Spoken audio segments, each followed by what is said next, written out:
Hello বন্ধুরা, আজকে আমরা এসেছি একটা দোকানে, প্রিন্টার দোকানে। এখানে প্রিন্টার বিক্রি হয়, ল্যাপটপ বিক্রি হয়, এই এই সমস্ত যাবতীয় জিনিস সব বিক্রি হয় এবং সারানো হয়।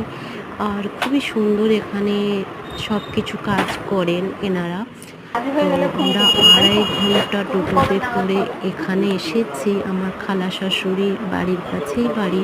তো আমার খালা শ্বশুর হচ্ছে মানে পঞ্চায়েতে কাজ করে, যে উনি খালু আমরা বলি। তো উনি যত পঞ্চায়েতে কম্পিউটার যাবতীয় যা ল্যাপটপ আছে সব কিছু এখান থেকে সারিয়ে নেন। এখানে খুবই সুন্দর। তো আমরা আসলাম। আমার শ্বশুরবাড়িতে একটা ল্যাপটপ ছিল। ল্যাপটপটা অনেক দিন থেকে পড়ে আছে, অনই হচ্ছিল না, তার জন্য আমরা নিয়ে আসলাম। আর প্রিন্টারের হেডটা খারাপ হয়েছে, প্রিন্টারে সাদা পেজ বার হয়ে আসে, সেটাকে নিয়ে আজকে আমরা শাশুড়ি বউ এসেছি প্রিন্টার দোকানে। তো আমাদেরকে 3,500 টাকা বলেছে। এটা হচ্ছে ফুলেশ্বর যে স্টেশন আছে, ওখানেই আমরা এসেছি।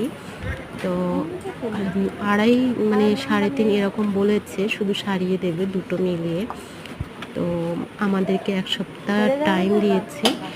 আমরা এই এখন চলে যাব। আমাদের সঙ্গে যে টোটো এসছে, ওনার টোটোর পিছনে একটা ব্যানার লাগিয়ে দিচ্ছে। আর টোটোওয়ালাকে বলেছে যদি কোনো কাস্টমার আসে তাহলে আপনাকে টাকা দেব। ওনাকে 50 টাকা দিয়েছে, উনি খুব খুশি।